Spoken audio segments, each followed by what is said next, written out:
నాగబాబుకు మంత్రి పదవిపై పవన్ కళ్యాణ్ కీలక వ్యాఖ్యలు చేశారు. ఎమ్మెల్సీ అయ్యాకే కేబినెట్ లోకి నాగబాబును తీసుకుంటామని చెప్పారు పవన్ కళ్యాణ్. మార్చిలో నాగబాబు ఎమ్మెల్సీ అవుతారని చెప్పారు. తన సోదరునిగా నాగబాబుకు అవకాశం ఇవ్వట్లేదని, తనతో సమానంగా పనిచేసినందుకే పదవి ఇస్తున్నామని చెప్పారు. ఆ స్థానంలో ఎవరున్నా అవకాశం ఇచ్చేవాడని తెలిపారు డిప్యూటీ సీఎం. కులమాధారంగా ఎప్పుడూ ఎంపిక చేసుకోనని తెలిపారు పవన్ కళ్యాణ్.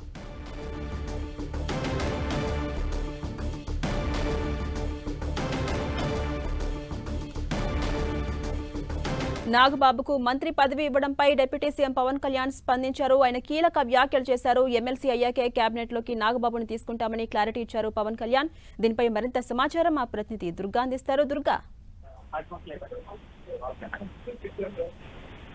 జనసేన ప్రధాన కార్యదర్శిగా ఉన్నటువంటి కొణిదెల నాగబాబుని ఇప్పటికే మంత్రివర్గంలోకి తీసుకుంటున్నట్టుగా ఇటీవలే సీఎం చంద్రబాబు ప్రకటన చేశారు. అయితే మంత్రివర్గ విస్తరణ ఎప్పుడు ఉంటుందనే దానికి సంబంధించి జరుగుతున్నటువంటి చర్చకి ఈ రోజు పవన్ కళ్యాణ్ ఫుల్ స్టాప్ పెట్టారనే చెప్పాలి. ఎందుకంటే ప్రస్తుతానికి నాగబాబు ఎలాంటి చట్టసభల్లో ప్రాతినిధ్యం లేదు కాబట్టి మార్చిలో ఆయన ఎమ్మెల్సీగా అవకాశం ఇచ్చిన తర్వాత ఎమ్మెల్సీ తర్వాతే మంత్రివర్గ విస్తరణ ఉంటుందంటూ కూడా పవన్ కళ్యాణ్ ఈ రోజు స్పష్టం చేశారు. ఈ రోజు మీడియాతో నిర్వహించినటువంటి చిట్ చాట్ లో పవన్ కళ్యాణ్ ఈ అంశం గురించి ప్రస్తావించినప్పుడు ముఖ్యంగా ఎమ్మెల్సీ అనేది ఇచ్చిన తర్వాతే కేబినెట్ లోకి తీసుకునే నిర్ణయాన్ని ఆల్రెడీ తీసుకున్నాం. అయితే గతంలోనే అనకాపల్లి నుంచి ఎంపీగా పోటీ చేయాల్సినటువంటి ఉన్న నేపథ్యం అప్పుడు కూటమి ఏర్పాటు తర్వాత సీట్ల అడ్జస్ట్మెంట్ వల్ల ఆ సీటు స్థానం ఆయనకి ఇవ్వలేకపోయారంటూ కూడా ఆయన చెప్పడం జరిగింది. దీంతో పాటు రాజ్యసభ స్థానానికి కూడా నాగబాబు తీసుకెళ్లేందుకు ప్రయత్నించినప్పటికీ కూడా జరుగుతున్నటువంటి పరిస్థితుల నేపథ్యంలో ఆ అవకాశం కూడా నాగబాబుకి ఇవ్వలేదు. అయితే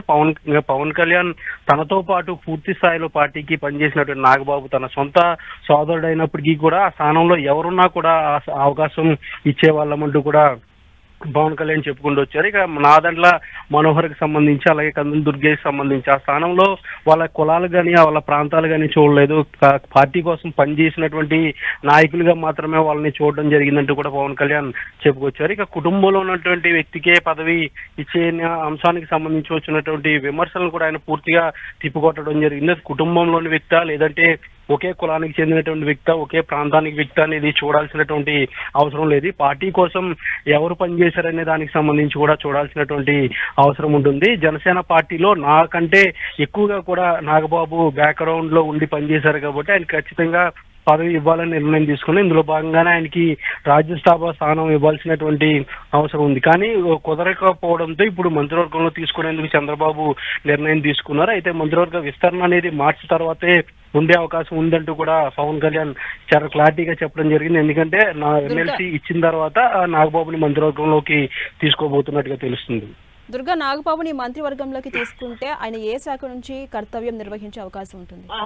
అంటే శాఖలకు సంబంధించి కేటాయింపు అనేది మొదటగా ప్రమాణ స్వీకారం జరిగిన తర్వాత శాఖల నిర్ణయం అనేది ముఖ్యమంత్రి చంద్రబాబు తీసుకోవాల్సినటువంటి అవసరం ఉంటుంది. అయితే ప్రస్తుతానికి జనసేన పార్టీకి కీలకమైనటువంటి శాఖలు ఉన్నాయి. ఎందుకంటే పవన్ కళ్యాణ్ కి గ్రామీణాభివృద్ధి అలాగే పంచాయతీరాజ్ శాఖతో పాటు అటవీ శాఖ వంటి కీలకమైనటువంటి శాఖలు పవన్ కళ్యాణ్ వద్ద ఉన్నాయి. అలాగే సినిమాటోగ్రఫీ టూరిజం కూడా జనసేన పార్టీకే ఉంది. ఇక సివిల్ సప్లైస్ ఉన్నటువంటి కీలకమైనటువంటి శాఖ కూడా జనసేన పార్టీకే ఉంది. కాబట్టి మరొక కీలకమైన శాఖను జనసేనకు వచ్చే అవకాశం అయితే కనిపిస్తుంది. అయితే ఈ శాఖలు అడ్జస్ట్మెంట్ చేస్తారా లేదంటే వేరే శాఖను నాగబాబుకి ఇస్తారా అనే దానికి సంబంధించి కూడా పూర్తిగా సీఎం చంద్రబాబు అలాగే పవన్ కళ్యాణ్ ఇద్దరు కలిసి నిర్ణయం తీసుకోవాల్సినటువంటి అవసరం ఉంటుంది. కాబట్టి శాఖలకు సంబంధించి ప్రస్తుతానికి అయితే క్లారిటీ లేదు. కానీ ఎమ్మెల్సీ ఇచ్చిన తర్వాత మాత్రమే మంత్రివర్గ విస్తరణ అనేది ఉంటుందంటూ కూడా పవన్ కళ్యాణ్ ఈ రోజు స్పష్టం చేశారు. ఏదైనప్పటికీ కూడా మార్చిలో ఎమ్మెల్సీగా నాగబాబుని శాసనమండలికి పంపిస్తారు. తర్వాత మంత్రివర్గంలో కూడా తీసుకోబోతున్నారు.